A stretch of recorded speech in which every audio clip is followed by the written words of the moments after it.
बिस्मिल्लाहिर्रहमानिर्रहीम अस्सलाम वालेकुम। तीफी बट के बहनोई जवेद बट के कत्ल के अंदर जो एफआईआर दर्ज हुई है उसके बारे में बताऊंगा। बड़े बड़े वकील क्या कह रहे हैं कि क्या इसके अंदर सज़ा होगी या नहीं होगी, कैसा ये केस है। इसके अलावा मज़ीद आपके साथ इंकशाफात करूंगा, अहम बातें आपको बताऊंगा।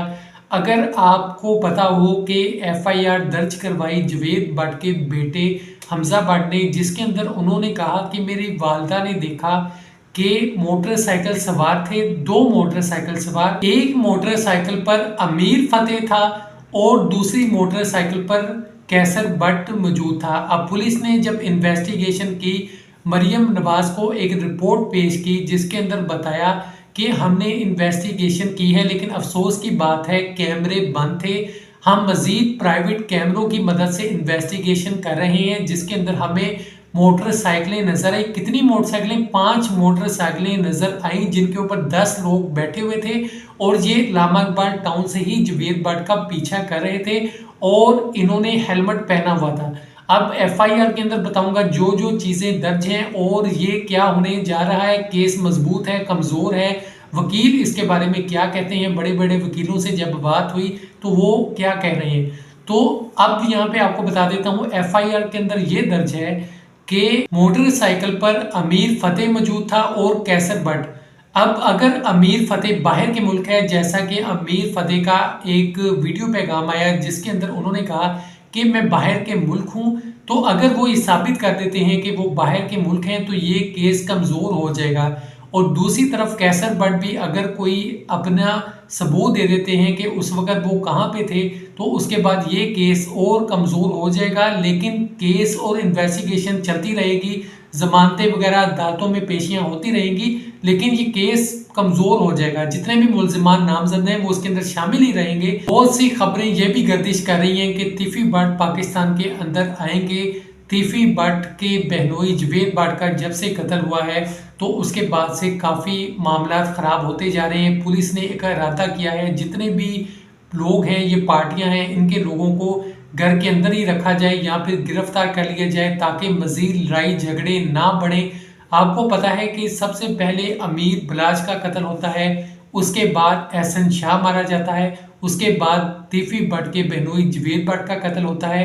तो अब देख लें कि एक साल के अंदर अंदर ये 3 वाक़यात हो जाते हैं, जिसकी वजह से हालात लोग ये देख रहे हैं कि ख़राब होते जा रहे हैं। और जितने भी लोग हैं इस मामले के अंदर यही कह रहे हैं कि इस मामले को ज़्यादा नहीं बढ़ना चाहिए। जितने भी इनके पुराने दोस्त हैं, मिलने वाले हैं, और जितने भी और डॉन हैं, अंडरवर्ल्ड के लोग हैं, वो सब यही चाहते हैं कि मज़ीद लड़ाई ना बढ़े, इधर ही रुक जाए और जो भी मामला हैं इनको आपस में बैठ के सोल्व किया जाए। जितनी भी पार्टियां हैं उनको उठा के बात की जाए। अब यहाँ पे बताऊंगा कि अमीर बलाच फैमिली का क्या बयान है, वो क्या इस बारे में कहते हैं।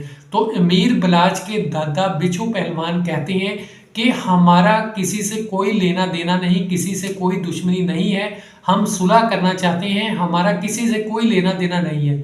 हमने अल्लाह पे छोड़ दिया है, बाकी पुलिस पे छोड़ दिया है कि वो इन्वेस्टिगेशन करे और जहाँ जहाँ पे जो मामलात हैं उनको देखें, मुकम्मल तौर पे सही तरीके से इन मसलों का हल करें। हमारी किसी से कोई दुश्मनी नहीं है, हम किसी से कोई दुश्मनी नहीं चाहते, ना पहले हमारी किसी से दुश्मनी थी ना आगे होगी, बल्कि हमें सबसे ज़्यादा नुकसान हुआ है। अगर देखा जाए तो सबसे ज़्यादा हमारी फैमिली के बंदे मारे गए हैं और उल्टा हम पे ही केस कर दिए जाते हैं। अमीर बलाच के दादा बिच्छू पहलवान का कहना है कि अगर हम इतना ही हमारे पास पैसा होता, अमीर होते और हमारे पास अन्ना पैसा होता, तो मैंने शाह आलम मार्केट के अंदर ऐसी जगहों पे प्लाजे बेचे हैं जो हाई क्लास लोकेशन के हैं।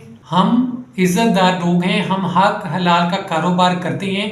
अगर इतना ही हमारे पास पैसा होता तो मैं प्लाजे क्यों बेचता जो मौके पे शाह आलम मार्केट पे हैं और अच्छी लोकेशन के हैं।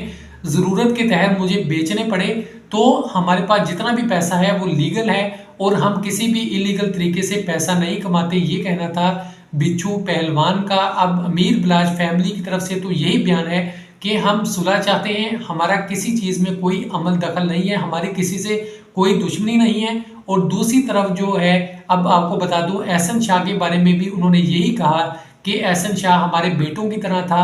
अमीर बलाज भी हमारा बेटा था, एहसन शाह भी हमारा बेटा था। उसने जो भी किया हमने अल्लाह पे छोड़ दिया था। अल्लाह पाक हम सबको अपनी हिफाजत में रखे। ये जितने भी मामलात हैं अल्लाह पाक बेहतर करे, हल हो जाएं। आमीन। अपना बहुत सा ख्याल रखिएगा।